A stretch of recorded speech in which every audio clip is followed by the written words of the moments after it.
Welcome to Nightbound Whispers.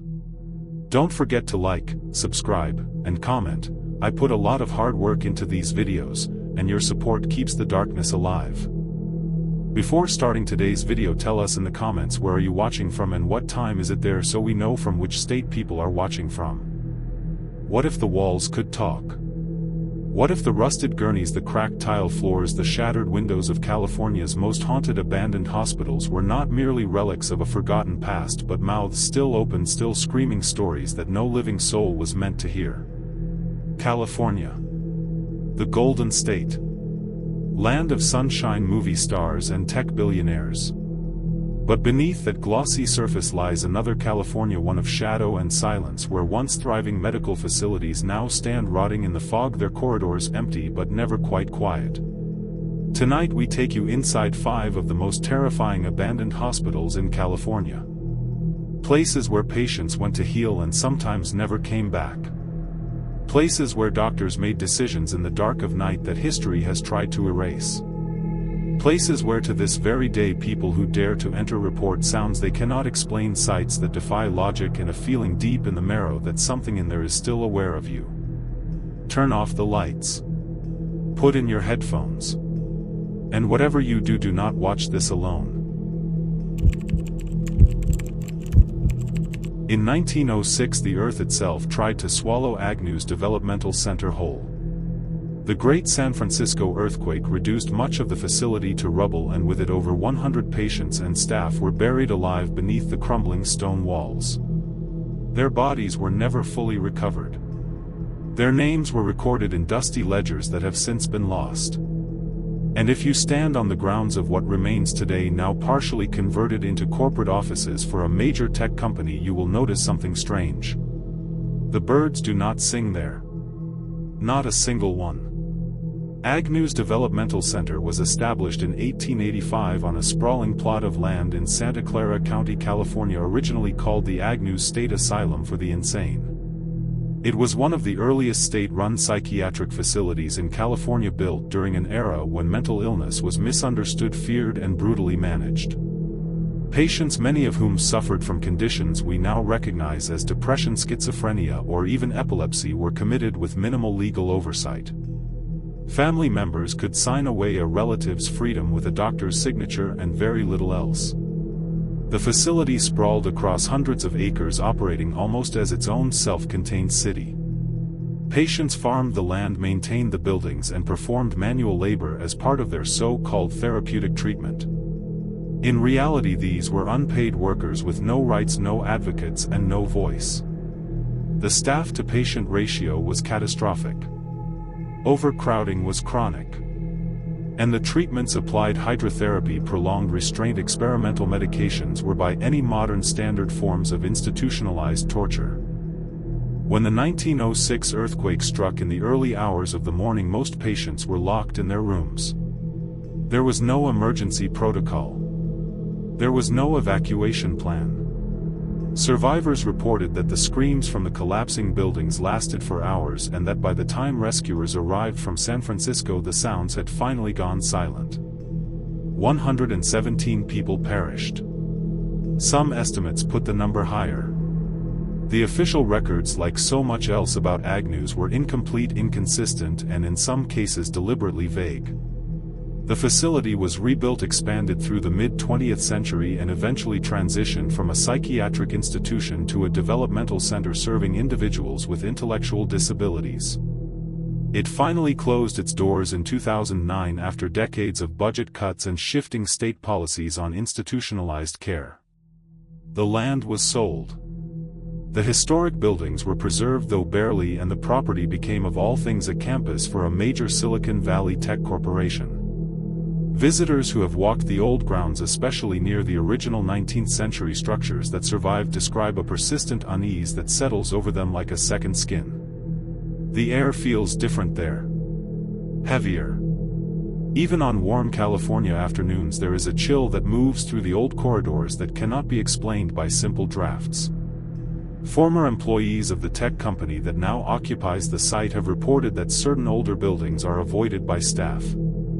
Not officially forbidden, simply avoided in the way that human beings instinctively give a wide berth to something they cannot name. One facility's maintenance worker who agreed to speak on condition of anonymity described entering one of the preserved historic wards late on a Friday evening to check on a water leak. He said the corridors were lit by emergency lighting, a dim greenish glow, and that as he rounded a corner near what had once been the women's locked ward he saw what he described as a shape. Not a person, he was careful to say. Not exactly. But the silhouette of someone standing very still at the end of the hall facing the wall. When he called out, the shape did not respond. When he shone his flashlight in that direction, there was nothing there. But the temperature, he checked his phone, had dropped 11 degrees from one end of the corridor to the other.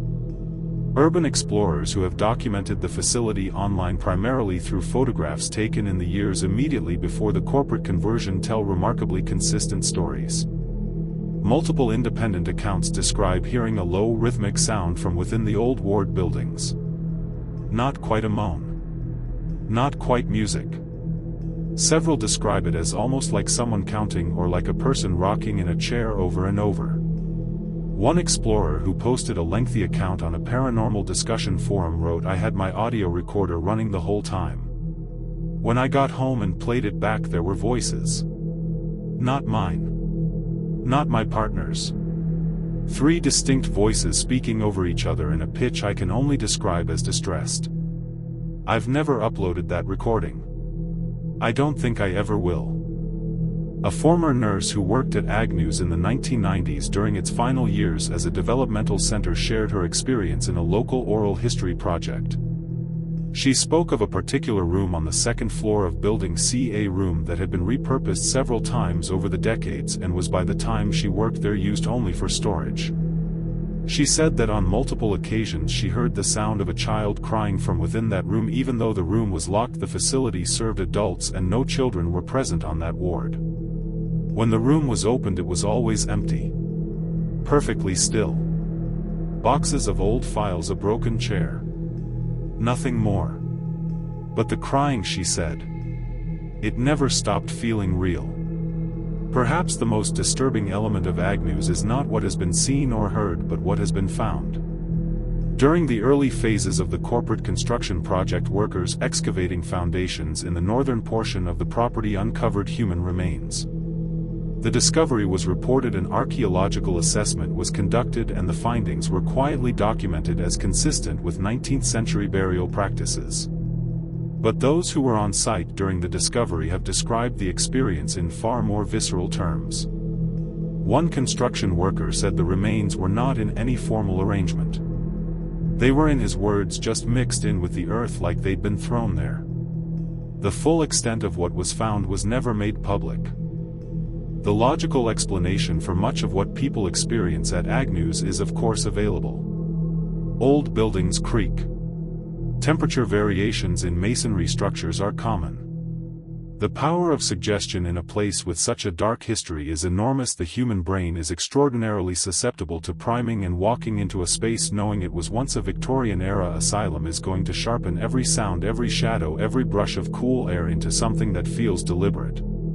The auditory hallucinations reported by multiple independent visitors could be explained by infrasound low-frequency sound waves generated by the building's HVAC systems, or by wind moving through specific architectural configurations known to produce feelings of dread and even visual disturbances in human subjects. But here is what the logical explanation cannot account for.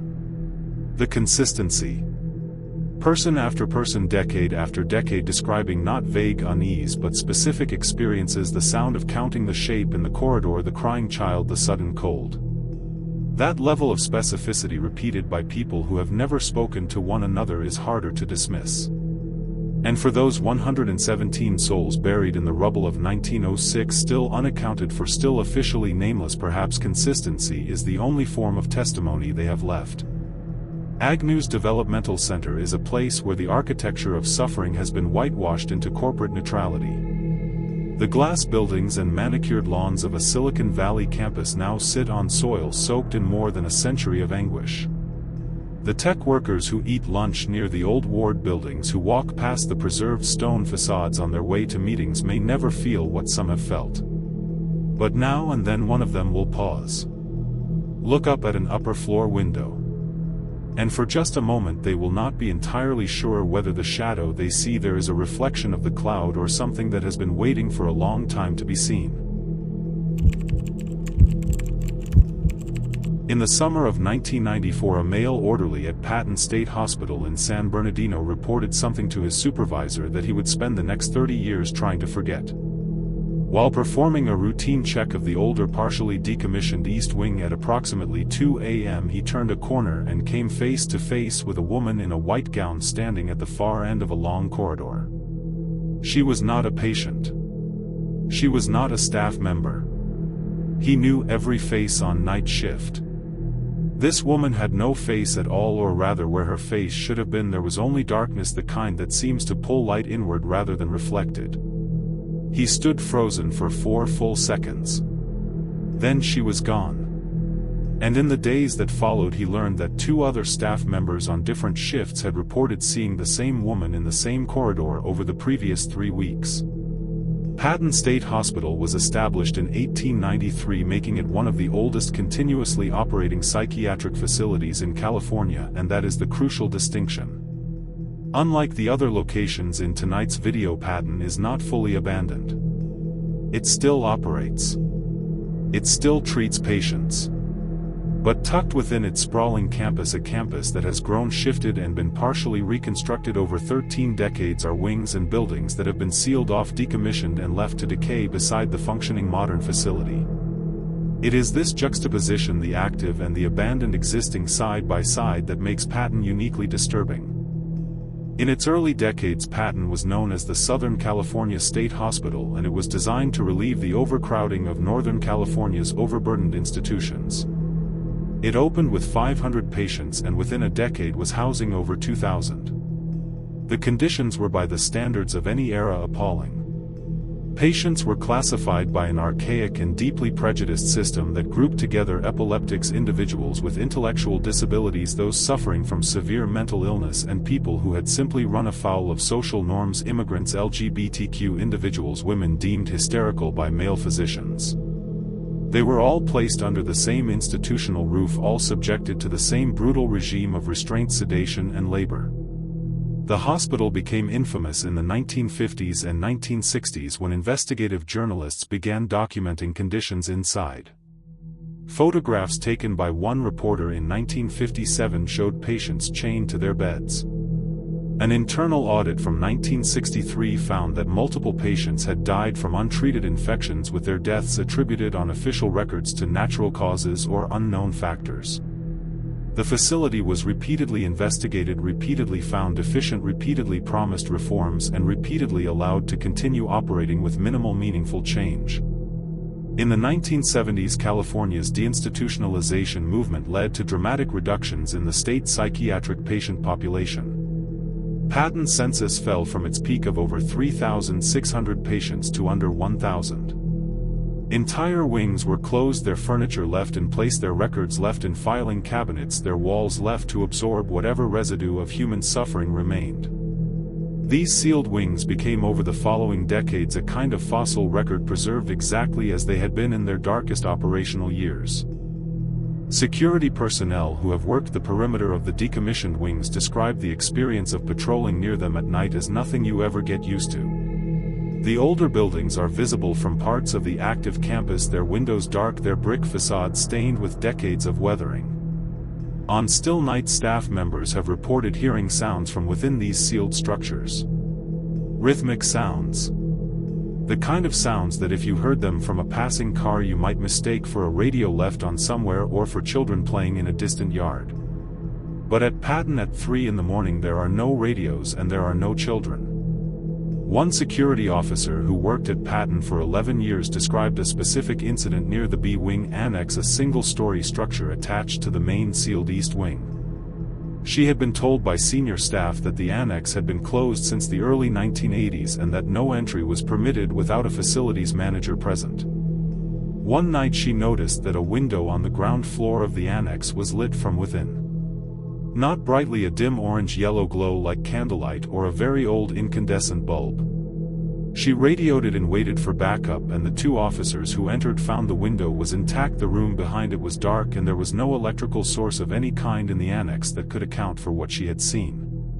The other officer confirmed he had seen the light from outside as well. It had simply ceased to exist by the time they got inside. The faceless woman of the East Wing corridor has been reported independently by at least 7 staff members over a period spanning more than 25 years, according to accounts shared online and in local paranormal research communities. The description is remarkably specific each time: a female figure medium height wearing something light-colored standing at the far end of a particular corridor in the older East Wing section, completely still. In most accounts the figure disappears suddenly rather than walking away. In 2 accounts the figure was described as turning slowly to face the witness, at which point the witness fled and the figure was gone when security arrived.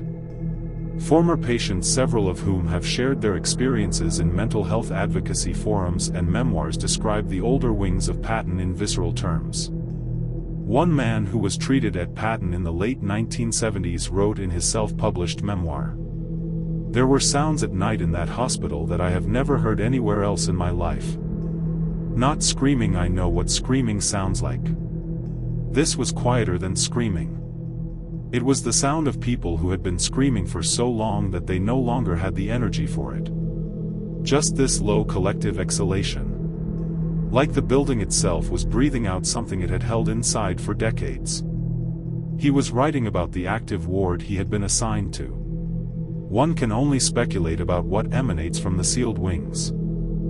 In 2018, a paranormal research team received special permission to document one of the decommissioned buildings at Patton, permission that was later denied in official channels, with the hospital administration claiming no such permission had ever been granted. The footage they captured, which circulated briefly online before being removed at the apparent request of the California Department of State Hospitals, reportedly showed electromagnetic field readings spiking in specific rooms with no identifiable electrical source. Their thermal imaging equipment captured what appeared to be a heat signature in a room that had been sealed for decades, a signature consistent, the team claimed, with a human body seated in a chair. The rational framework for Patton's haunted reputation is easy to construct. The building is old. It has housed tens of thousands of deeply suffering human beings over more than a century. The power of collective trauma to shape a space to make it feel saturated with suffering is psychologically real, even if it is not supernatural.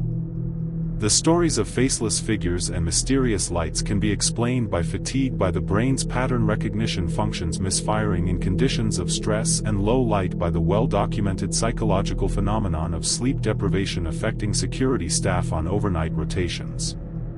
But Patton presents a problem for pure rationalism. It has not stopped.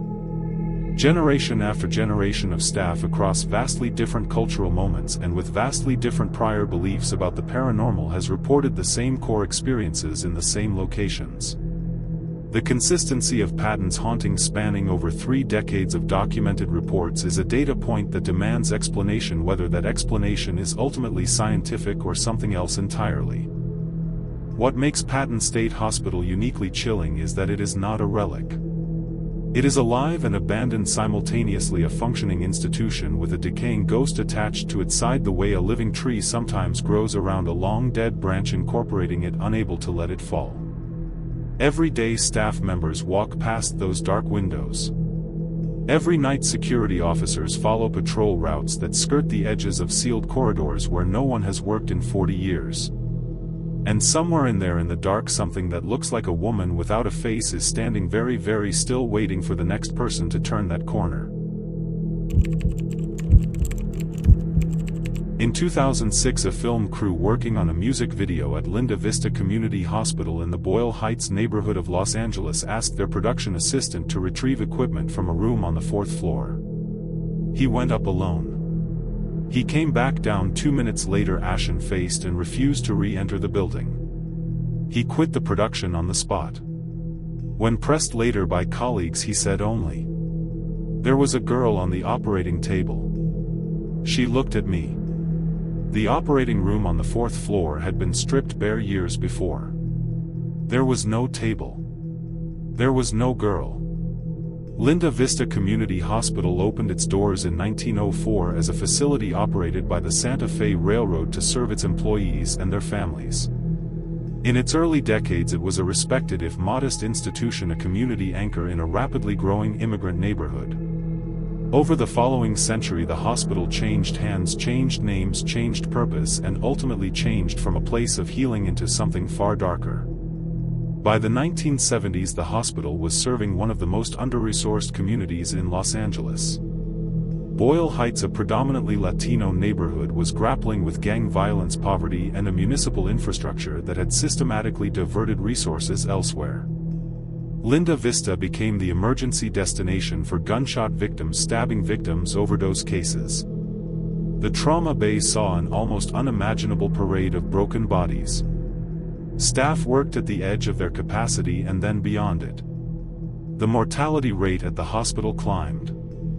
And with it the stories began. Kitchen workers and nurses, aides, the staff most likely to be moving through the hospital at all hours, began reporting encounters in the corridors and stairwells that they struggled to describe. A young woman seen near the pediatric ward who disappeared around corners. A man in outdated clothing who stood in the trauma bay and watched procedures in progress. The smell of antiseptic so strong in certain empty rooms that staff refused to enter them. These accounts were dismissed, minimized, attributed to overwork and stress. But they continued. And they continued to be consistent. The hospital closed in 1991 officially due to financial insolvency.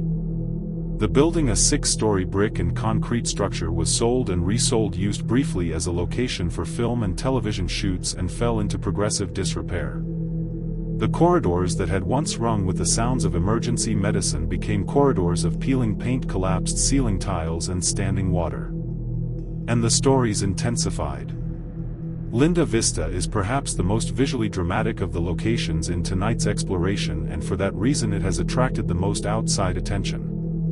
Film crews, paranormal investigators, urban explorers, and thrill seekers have all passed through its doors. The Los Angeles Fire Department has used it for training exercises. Artists have staged installations in its corridors. Despite this traffic, despite the cynicism of film crews and the scientific skepticism of professional investigators, the reports have never stopped. The building has a quality that professional location scouts describe as almost aggressive. The sense of wrongness upon entering is not a subtle thing. Multiple crew members who have worked shoots at Linda Vista over the years, experienced professionals who have worked in genuinely dangerous locations around the world, have independently used the same word to describe the experience. Watched. Not frightening, not threatening, but watched. The sensation of not being alone. Of moving through a space that is aware of your presence. The 4th floor is universally identified as the most intense area. The former operating suites on that level, even stripped of equipment, retain a sterile clinical quality that the rest of the building has long since lost to decay. The floors are still relatively clean. The walls still show the ghost of functional institutional design. And in those rooms the temperature drops are documented. Not anecdotal, filmed with thermometers on screen by multiple independent crews who have subsequently noted that no HVAC system of any kind remains operational in the building. The figure of a young girl has been reported in the vicinity of the former pediatric ward more times than any other apparition at Linda Vista. The consistency of the description is striking. A girl of approximately 8 to 10 years of age with dark hair, wearing a hospital gown. She is seen briefly in peripheral vision or at a distance and vanishes upon direct observation. 2 separate paranormal research groups who conducted investigations at Linda Vista in different years without prior contact with each other both reported capturing audio that, when amplified and filtered, appeared to contain a child's voice. Neither group was able to agree on what the voice was saying.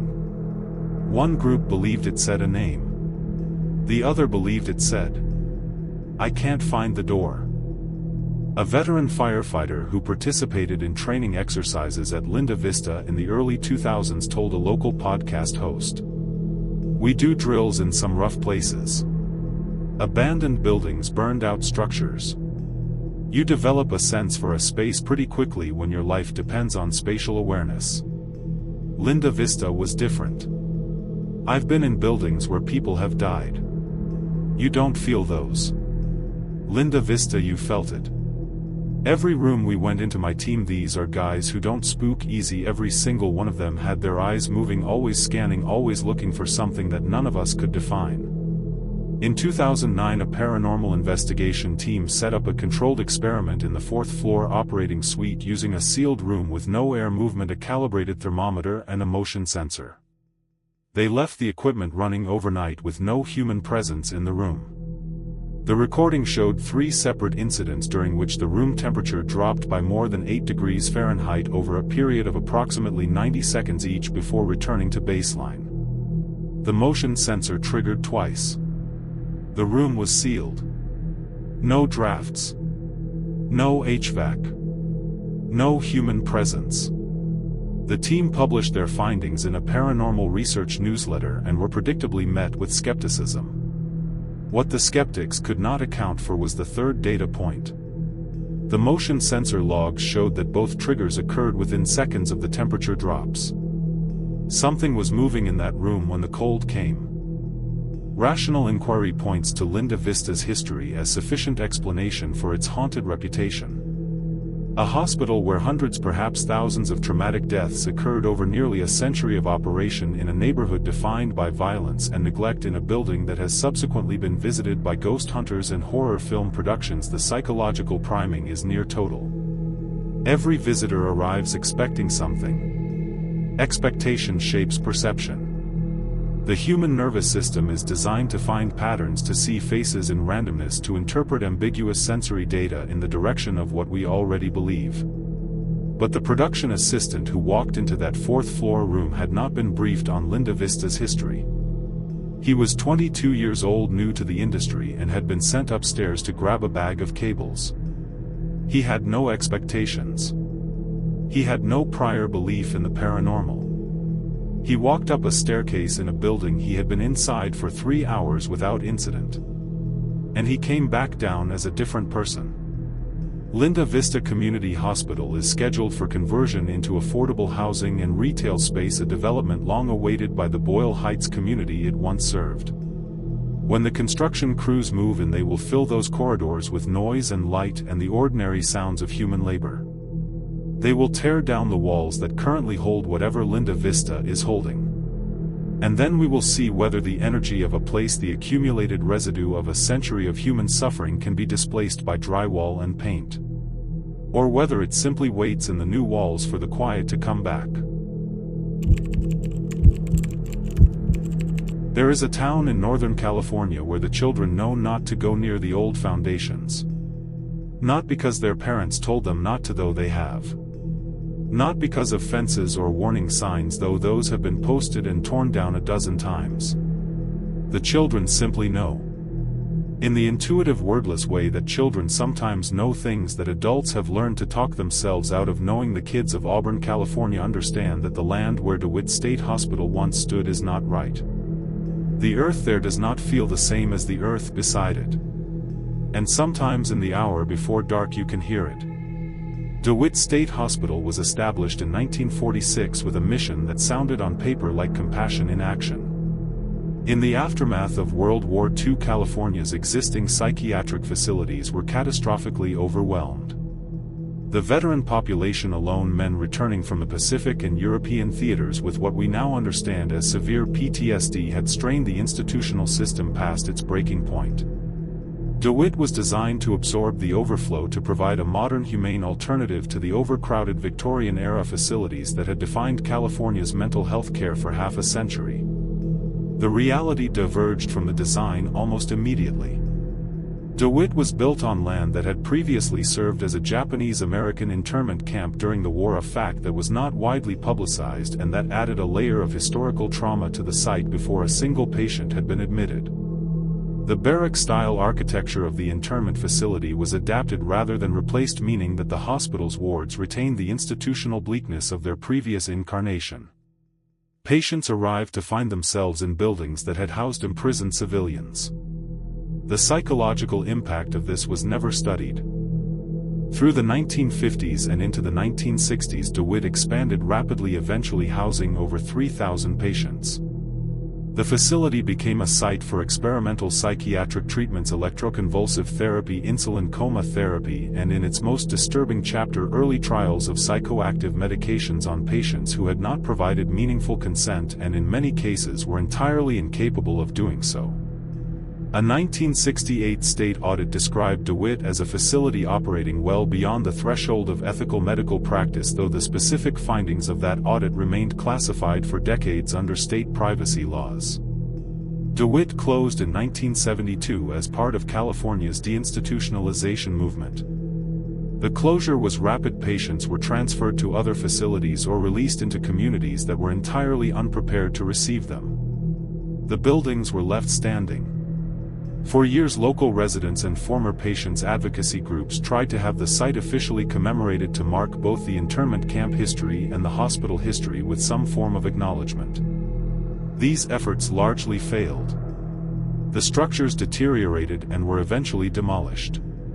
What remains today are foundations, concrete slabs, a few iron fence posts, and disturbed earth that has never quite settled back into the landscape. The site of DeWitt State Hospital today is a field.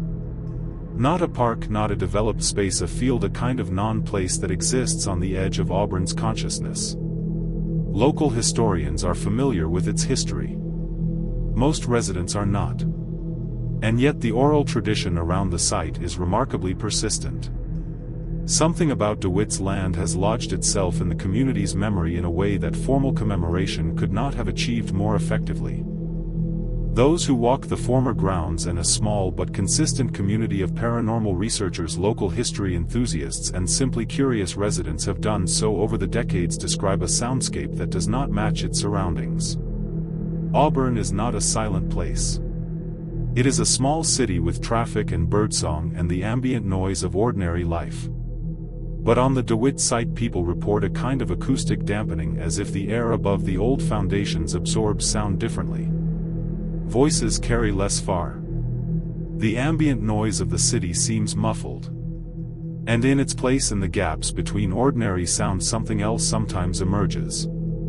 A local historian who has spent 15 years documenting the history of the DeWitt site described her most unsettling experience in an interview with a community radio station. She had been walking the site in the late afternoon, taking GPS coordinates of surviving architectural features for a mapping project, when she heard what she described as an argument. A heated argument coming from somewhere underneath me. She stopped. She stood still on a concrete slab that had been the foundation of one of the original ward buildings. The sound continued for approximately 40 seconds, unintelligible but unmistakably the sound of multiple human voices in conflict, before ceasing abruptly. She checked her audio recorder. The recording captured the sound clearly. She has shared it with sound engineers who have confirmed it is not traffic noise, not animal vocalization, not wind. What it is they cannot say. A man who as a child in the 1980s grew up in a neighborhood adjacent to the DeWitt site wrote a detailed account on a personal blog that was later shared widely in Northern California history communities. He described a childhood friend daring him to spend an afternoon on the old hospital grounds. They were 12 years old. They brought bikes and provisions, the kind of expedition that to 12-year-olds felt like adventure. They stayed for 45 minutes. He wrote, "We never talked about what happened there. Not to each other, not to our parents. 30 years later I ran into him at a hardware store. We had not seen each other since high school. The first thing he said to me was not hello. It was, you remember the hospital? And I said yes. And we both just stood there for a minute, not saying anything else. Because there was not anything else to say." The DeWitt site carries two layers of historical trauma: the internment camp and the hospital compressed into the same physical ground. Researchers in the field of environmental psychology have documented the phenomenon of site-based trauma, the idea that spaces associated with extreme human suffering develop measurable qualities, altered acoustic properties, electromagnetic anomalies, persistent psychological effects on visitors that cannot be entirely attributed to psychological suggestion.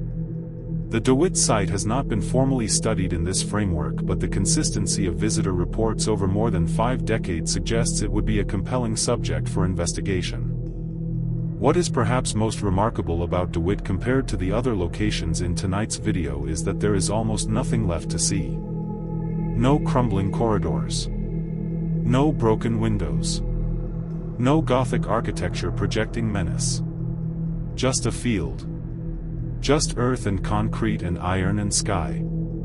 And yet the accounts keep coming. The children keep their distance. And on certain evenings, if the light is right and the ambient noise of Auburn falls to its quietest point, something in that field speaks in the voice of the argument that happened there, still happening apparently in whatever layer of reality absorbs what ordinary time cannot process. DeWitt State Hospital is a reminder that haunting is not a property of architecture. It is a property of history. You do not need walls to contain a ghost. You need only the right accumulation of human suffering compressed into a place small enough that the suffering has nowhere to go. The earth at Auburn holds what the buildings could not keep and what the official record was never willing to acknowledge. And the children who ride their bikes wide around that particular field without being told why, understand this in a way that no adult with a rational framework ever quite will. Charlie Parker wrote a song about it. Art Pepper wrote about the time he spent inside it. The Eagles referenced it in one of rock and roll's most iconic ballads. Camarillo State Mental Hospital inspired art, inspired music, inspired literature, and then it closed and its grand Spanish colonial buildings became a university campus and everyone agreed to move on. But there are rooms in those buildings that the students avoid, study groups that break up early because of a feeling no one wants to articulate, and a particular building now used for university administration where on quiet weekend mornings the cleaning staff has learned to work in pairs. Because of what happens when you are alone there. Because of what you hear. Camarillo State Mental Hospital opened in 1936 in the Ventura County town of the same name, and it opened with ambition. The facility was designed by renowned architect Gordon Kaufman in the Spanish colonial revival style, a complex of gleaming white buildings with red tile roofs set against the backdrop of the rolling hills of Ventura County. It was in architectural terms beautiful. It was designed to be beautiful. The progressive era belief that aesthetically pleasing surroundings contributed to mental healing had influenced its design from the ground up. What happened inside those beautiful buildings told a different story. Camarillo grew rapidly through the late 1930s and 1940s, and by the early 1950s it had become one of the largest psychiatric facilities in the United States, housing over 7,000 patients at its peak. The patient population was extraordinary in its diversity and extraordinary in its injustice. Alongside individuals with genuine and severe psychiatric conditions were gay men and women committed under California statutes that criminalized homosexuality, immigrants deemed feeble-minded by language-biased intelligence tests, African American patients committed at rates vastly disproportionate to their share of the population, and women whose nervous conditions were by any honest assessment responses to domestic abuse and social oppression that their society refused to name as such. The treatments were the standard of their era, which is to say they were frequently barbaric. Lobotomies were performed at Camarillo. Electroconvulsive therapy was applied widely and often without consent. Hydrotherapy, which involved wrapping patients in cold wet sheets and restraining them until their agitation subsided, a method that relied on the body's distress response, was routine. The overcrowding meant that individual attention was impossible. Patients who had been admitted for conditions that would today be manageable with medication and outpatient therapy spent decades inside Camarillo's white walls, aging and declining in a system that had no mechanism for releasing them. Charlie Parker, the jazz musician, was admitted to Camarillo in 1946 following a breakdown caused by heroin addiction and years of professional and personal turbulence. His 6 months there were, by his own account, among the most stabilizing of his adult life, a testament not to the quality of the institution but to the severity of the chaos outside it. He wrote the song Relaxin' at Camarillo upon his release, a piece of music so joyful it seems almost to mock the darkness of its setting. Art Pepper, the alto saxophonist, was also confined at Camarillo during a later period of his life, and his memoir describes the hospital in terms that balance gratitude for its structure against horror at its conditions. The hospital was gradually wound down through the 1980s and formally closed in 1997. California State University Channel Island subsequently purchased the property and converted it into a university campus. The conversion was extensive and by most measures successful. The buildings were lovingly restored. The grounds were landscaped. The Spanish colonial architecture separated from its function is genuinely magnificent. Students who attend SUSI and who know nothing of the site's history find it beautiful and tranquil. Students who do know the history find it something more complicated. Camarillo is unique among the locations in tonight's video because it has been more thoroughly repurposed than any of the others. There are no derelict wings. There are no sealed corridors. Every building is occupied, lit, maintained. And yet the haunting at Camarillo is in the testimony of those who experience it, no less present for the renovation. Perhaps more so. Because at Camarillo the supernatural does not manifest in the expected shadows and ruins. It manifests in the clean, well-lit spaces of a functioning institution, intruding upon the ordinary in a way that is, if anything, more destabilizing than a crumbling corridor at midnight. The administrative building, one of the original 1936 structures, is the most frequently cited location. Staff members who work there on weekdays report occasional anomalies, the sensation of being watched from empty offices, unexplained cold in specific rooms regardless of HVAC settings, the sound of footsteps in upstairs corridors when the building is confirmed empty. These are individually easy to dismiss. Collectively, the consistency of their location, the same rooms, the same corridors described by different people across different years, is harder to rationalize away. A graduate student who spent a semester studying the history of Camarillo State Hospital as part of a public history program described what happened to her during a research visit to the administrative building's archival storage area. She was alone reviewing files from the 1940s patient intake records, documents that recorded the names, ages, and admission diagnoses of patients long since dead.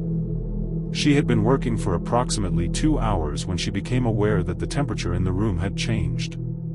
Not dramatically, she described it as the difference between a room at a comfortable temperature and a room with a window left open in cool weather. She looked up from her files. She said there was nothing there. But I had the absolute total conviction that there was a person standing behind me. Not a ghost, I do not think about things that way. A person. Someone who had been in this room before. I turned around. There was nothing. But the feeling did not go away. It got stronger. And I looked back at the file I had been reading, and it was open to the intake record of a woman admitted in 1943, committed by her husband for, and these were the words on the form, excessive emotional sensitivity. She was 26 years old. The same age I was when I was sitting in that room. And I just started crying. Not because I was frightened. Because it felt like she was right there and she had been waiting for someone to read her name, and I was the first person who had in a very long time. A maintenance worker at SUSI who has worked on the campus for over a decade described a different kind of encounter, more physical, less emotional. He was performing routine repairs in a basement utility corridor beneath one of the older buildings when he felt a hand on his shoulder. Firm, deliberate. The hand of someone who wanted his attention. He turned around. No one was there. He packed up his tools and left. He completed the repair the following day with a colleague. He did not tell the colleague why he had insisted on company. Some things, he said, you just know better than to explain. Camarillo presents the most intellectually challenging case in tonight's video precisely because of the completeness of its transformation. The buildings are not crumbling. The energy of the place is not the energy of decay and abandonment.